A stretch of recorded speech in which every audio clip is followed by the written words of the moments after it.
30번 어휘 문제 보도록 하겠습니다. 어휘 문제는 어떻게 푼다? 어휘 문제는 첫 문장을 읽고 이 글의 틀을 설정한 뒤에 이 글의 소재와 방향성을 설정해 주고 이 틀을 통해서 각 문항들을 판별해 주시면 되고, 만약에 틀로서 각 문항들이 판별되지 않을 시에는 앞뒤 문장과의 논리를 보거나 혹은 문장 내의 논리를 통해서 각 문항들을 판별해 주시면 된다. 30번 지문 보도록 하겠습니다. 청중을 얻는 거야 너의 글쓰기에. 그것은 포함한데 단지 목소리를 찾는 것뿐만 아니라 보장해야 된다라는 거야. 뭐를 보장하냐면은 그 목소리가 공명해야 된대. 너의 의도된 독자들하고. 그러니까 첫 문장을 읽고 틀을 설정하면은 결국 뭐가 된다? 그러니까 청중을 구하려면 뭐 해야 된대? 목소리를 설정해야 된대. 그 다음에 이 목소리가 뭐 해야 된대? 독자들하고 공명해야 된대. 일단 이렇게 첫 문장을 읽고 틀을 설정하시고 이제 이 틀을 기준으로 각 문항들을 판별해 주려고 노력하면서 글을 읽어보시면 기업가들은 이해한대. 브랜드를 만드는 거의 중요성을. 근데 그 브랜드라는 거는 기업들을 더 기억 가능하고 구별되게 만들어준대. 그들의 경쟁자랑. 그 다음에 고객들을 그들의 상품과 서비스로 끌어당긴대. 자, 기업이 뭐를 만든대? 브랜드를 만든대. 기업의 브랜드라는 건 결국 뭐야? 그 기업을 상징하는 목소리가 되겠지. 그래서 기업의 목소리라는 브랜드를 만들어서 뭐 한대? 고객을 끌어당긴대. 그러니까 누굴 유치한다고? 청중을 유치한다고. 그냥 뭐 된 거야? 첫 문장이 반복됐다라는 걸 알 수가 있고, 또 보시면 기업들은 이것을 달성한대. 그들의 타겟 청중을 정확하게 짚어내면서 이걸 달성한대. 그 다음에 독특한 가치 제안을 만들고 인식할 수 있는 정체성을 또 만든대. 자, 기업들이 이것을 어떻게 달성한대? 즉, 청중을 어떻게 끌어당긴대? 그들의 타겟 청중을 정확하게 집어낸대. 자, 다시. 기업이 타겟 청중을 정확하게 집어낸다는 건 결국 무슨 말이야? 기업이 브랜드랑 정확하게 일치하는 고객들을 대상으로 홍보한다고. 브랜드랑 고객이랑 일치한대. 다시 말하면 브랜드랑 정확하게 일치하는, 정확하게 뭐 하는 고객을 유치한다고? 공명하는 고객을 목표로 한다라는 거겠지. 즉, 첫 번째 문항은 그냥 뭘로써? 틀로써 판별이 되는 문항이었다라는 걸 알 수가 있다. 기업이 뭐 한다고? 정확하게 일치하는 타겟 청중을 목표로 한다고. 이거 왜 하는 거야? 브랜드랑 고객을 공명시키려고 하는 거다. 이렇게 보시면 되겠고, 다음 문장 또 보시면 학자들은 초기에는 알았을지도 모른대. 이 기업들의 생각이 조금 이상하다라고 생각했을지도 모른대. 그러나 그들은 실제로는 참여하고 있대. 비슷한 관행에. 언제? 그들이 자기 자신을 두는 거야. 그들의 학술적인 글쓰기에다가.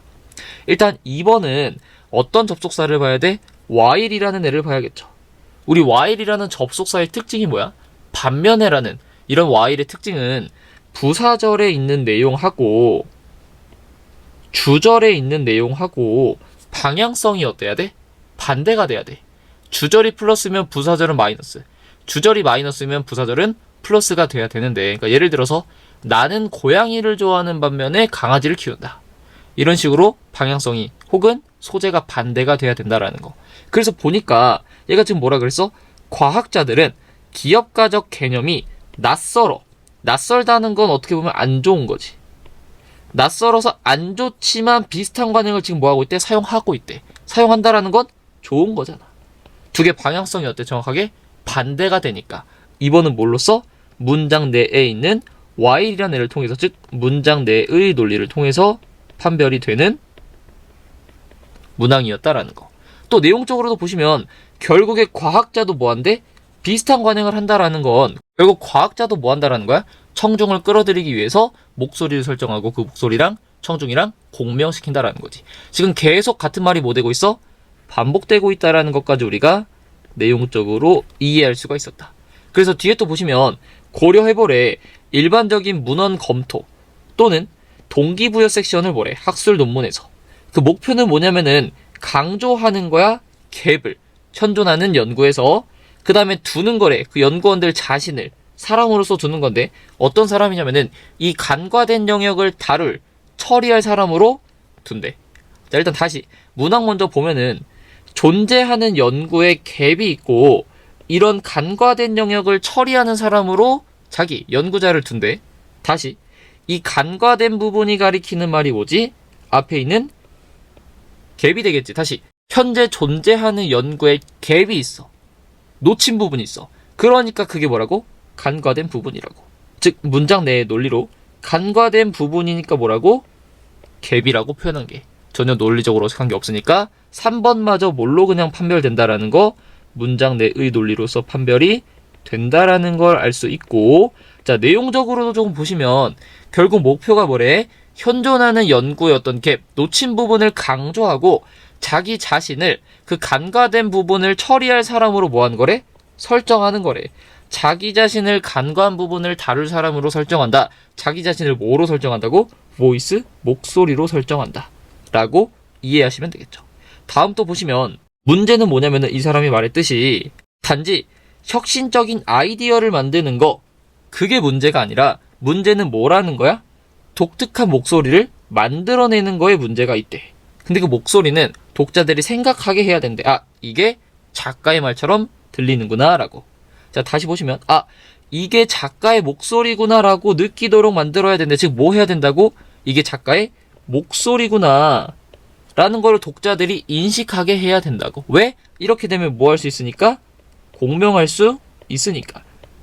즉 이런 공명할 수 있는, 독자들이 알아들을 수 있는 목소리를 뭐 해야 된대? cultivate, 만들어야 된대. 지금 계속하는 말이 뭐야? 목소리 설정하고 공명해야 된다. 다시 한번 뭐 해야 된다고? 목소리를 설정해야 된다라는 말이 그대로 반복이 됐으니까 4번은 뭘로 판별된다? 우리가 설정한 틀로서 판별이 되는 문항이었다. 독자들이 인식할 수 있는 목소리를 뭐 해야 된다? cultivate, 만들어야 된다. 즉 설정해야 된다라는 거고, 이제 마지막 문항 보시면 그것은 균형을 잡는 것과 관련된 거래. 너의 아이디어의 표현하고 독특한 목소리의 발달 사이의 균형을 잡는 건데, 그 독특한 목소리라는 거는 남겨둔대. 일시적인 인상을 준대. 누구한테? 청중에게. 자, 일단가 얘는 뭐 하래? 독특한 목소리를 만들어야 된대. 즉 결국에는 뭐 해야 된다고? 보이스를 만들어야 된대. 자, 우리 지금 계속 보이스를 만들고 이 보이스랑 독자를 공명시켜야 된다라는 얘기를 하고 있었어. 근데 이걸 여태까지 왜 한 거야? 왜 목소리를 만들고 왜 공명시켜야 된다 그랬어? 이걸 통해서 뭐 하려고? 청중을 끌어들이려고 한 거였잖아. 근데 청중을 끌어들여야 되는데 청중한테 일시적인 인상을 준대. 일시적인 인상을 주면 청중을 끌어들여 못 끌어들여? 못 끌어들이네. 즉 몇 번이 틀린 거야? 5번이 틀린 게 되겠죠. 일시적인 인상을 주면 돼? 안 돼? 안 되는 거잖아. 왜? 청중을 끌어들여야 되니까. 일시적인 게 아니라 뭔가 강렬한 혹은 지속되는 인상을 줘야겠죠. 즉 5번이 뭐를 통해서? 틀 판별을 통해서 틀린 문항이 되는 것이다. 5번이 틀린 문항. 결국 답은 몇 번이 된다? 5번이 된다.